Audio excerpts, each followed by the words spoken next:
காடு குழம்பு செய்கிறதுக்கு கொஞ்சமாக ஆயில் சேர்த்துக்கலாம். நீங்கள் நார்மலாக வந்து குழம்பு செய்கிறதுக்கு என்ன யூஸ் பண்ணுவீங்களோ அதை யூஸ் பண்ணிக்கோங்க. ஆனால் ஃபைனலாக வந்து குழம்பு இறக்கும்போது நல்லெண்ணெய் சேர்த்துக்கிட்டால் ரொம்ப நல்லது. ஏன்னா காடை நாட்டுக்கோழி குழம்பு இந்த மாதிரி வைக்கும்போது ரொம்பவே ஹீட்டு ப்ரொடியூஸ் பண்ணும். அதை பேலன்ஸ் பண்ணுறதுக்காக நம்ம நல்லெண்ணெய் சேர்க்குறது ரொம்ப சிறந்தது. இப்போ ஆயில் சூடானதும் அதில் வந்து 1/2 டீஸ்பூன்லேருந்து 1 டீஸ்பூன் வரைக்கும் பெருஞ்சீரகம் சேர்த்துக்கலாம்.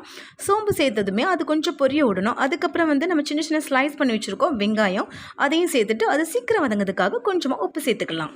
நான்வெஜ் ரெசிபி பொறுத்த வரைக்கும் நம்ம வந்து வெங்காயம் வதக்கும் போது நல்லாவே கோல்டன் ஃப்ரை கலரில் சேஞ்ச் ஆகிற வரைக்கும் நல்லா வதக்கி எடுத்துக்கணும். அப்போ தான் குழம்போட டேஸ்ட்டை ரொம்பவே வந்து ஹென்ஹான்ஸ் பண்ணி கொடுக்கும். இந்த அளவுக்கு வெங்காயம் நல்லா கலர் சேஞ்ச் ஆனதுமே இப்போ நம்ம இஞ்சி பூண்டு பேஸ்ட்டு சேர்த்துக்கலாம். இஞ்சி பூண்டு பேஸ்ட்டு உங்களுக்கு தகுந்த மாதிரி உங்களுடைய டேஸ்ட்டை பொறுத்த வரைக்கும் நீங்கள் சேர்த்துக்கலாம். நான் கொஞ்சம் அதிகமாக சேர்த்துக்கிட்ட மாதிரி உங்களுக்கு தெரியும். நான் கம்மியாக தான் சேர்த்துருக்கேன். ஏன்னா இஞ்சி பூண்டு அரைக்கும் போது நான் சின்ன வெங்காயம் சேர்த்து அரைச்சிருக்கேன்.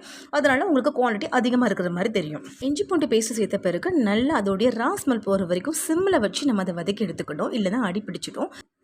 நெக்ஸ்ட்டு தக்காளி வந்து 2 தக்காளி வந்து ஸ்லைஸ் பண்ணி வச்சுருக்கோம். அதையும் இதில் சேர்த்து நல்லா வதக்கிக்கலாம். தக்காளி சேர்த்துக்கிட்ட பிறகு நல்லா அதை வந்து மசிகிற அளவுக்கு வதக்கின பிறகு இதில் நம்ம கொஞ்சமாக மஞ்சள் தூள், அதாவது 1/4 டீஸ்பூன் அளவுக்கு மஞ்சள் தூள் சேர்த்த பிறகு 3/4 டீஸ்பூன் கரம் மசாலா, அப்புறமா மல்லித்தூள் வந்து உங்கள் குழம்புக்கு தகுந்த மாதிரி நீங்கள் தனியாத்தூள் சேர்த்துக்கலாம்.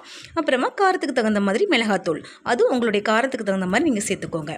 இது எல்லாம் சேர்த்த பிறகு இதோடைய பச்சை ஸ்மெல் போகிற வரைக்கும் லைட்டாக ஃபியூ மினிட்ஸ்க்கு வந்து இதை நம்ம வதக்கி விட்ட பிறகு அப்புறமா நம்ம வந்து காடெல்லாம் அலம்பி வச்சுருக்கோம் பாருங்கள், அந்த காடையெல்லாம் சேர்த்து நல்லா அந்த மசாலா எல்லாமே கோட்டிங் ஆகிற வரைக்கும் நல்லா மிக்ஸ் பண்ணி விடணும். அதுக்கப்புறம் நம்ம குழம்புக்கு தேவையான தண்ணீரை சேர்த்துடலாம். தண்ணி சேர்த்த பிறகு நல்லா மிக்ஸ் பண்ணி விடணும். அந்த மசாலா எல்லாமே நல்லா கரையிற அளவுக்கு நல்லா மிக்ஸ் பண்ணி விட்ட பிறகு மூடி போட்டு க்ளோஸ் பண்ணிவிட்டு ஒரு கொதி வர்ற வரைக்கும் வெயிட் பண்ணணும். இப்போ பாருங்கள், இப்போ தான் ஃபஸ்ட்டு கொதியே வருது. இந்த டைமில் நான் மல்லி இலை வந்து கட் பண்ணி வச்சுருக்கேன், அதை சேர்த்துக்கிறேன். நீங்கள் ஃபஸ்ட்டே சேர்க்குறதானு சேர்க்கலாம், இல்லை ஃபைனலாக குழம்பு இருக்க சொல்ல கூட சேர்த்துக்கலாம், அது உங்களுடைய விருப்பம்.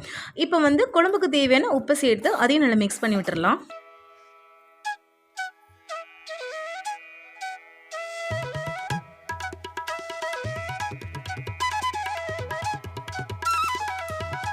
காடை வேகிறதுக்கு ரொம்ப நேரம்லாம் ஆகாது. ஒரு 10லேருந்து 15 நிமிஷத்துலேயே நமக்கு சீக்கிரமாக வெந்துடும்.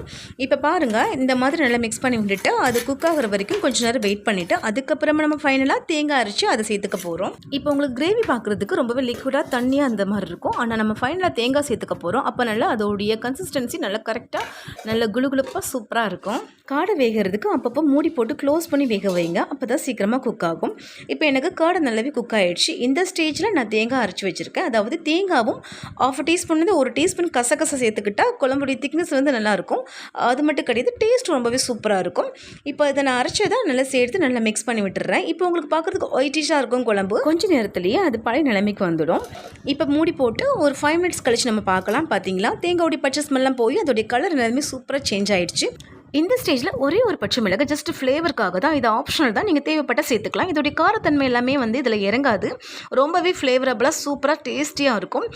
அவ்வளோதாங்க, குழம்பு ரெடி ஆகிடுச்சு. இப்போ ஸ்டவ் ஆஃப் பண்ணிவிட்டு நம்ம சாப்பிட ஸ்டார்ட் பண்ணிடலாம். ரொம்ப டேஸ்டியான காடை குழம்பு சட்டுன்னு ரெடி ஆகிடுங்க. கண்டிப்பாக இதை ட்ரை பண்ணி பாருங்கள். ரொம்ப ஈஸியான ரெசிபி. காடை குழம்பு கோழி குழம்பை விட டேஸ்டியாக இருக்கும். இது ரெகுலராக சாப்பிட்றவங்கள்ட்ட கேட்டால் கண்டிப்பாக சொல்லுவாங்க காடை தான் பெஸ்ட்டுன்னு.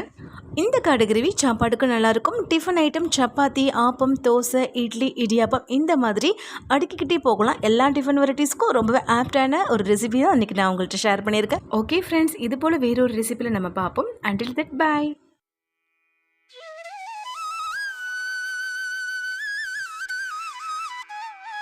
நீங்கள் நம்ம சேனல் ஃபஸ்ட் டைம் பார்க்குறவங்களா இருந்தீங்கன்னா ப்ளீஸ் நம்ம சேனல் சப்ஸ்கிரைப் பண்ணிக்கோங்க. ரைட் சைடில் உள்ள பெல் ஐக்கன் பட்டனை கிளிக் பண்ணிட்டீங்கன்னா நான் மேற்கொண்டு வீடியோஸ் அப்லோட் பண்ண போது உங்களுக்கு உடனே நோட்டிஃபை ஆகும். இந்த ரெசிபி உங்களுக்கு பிடிச்சிருந்துச்சுன்னா லைக், ஷேர், கமெண்ட் பண்ணுங்கள்.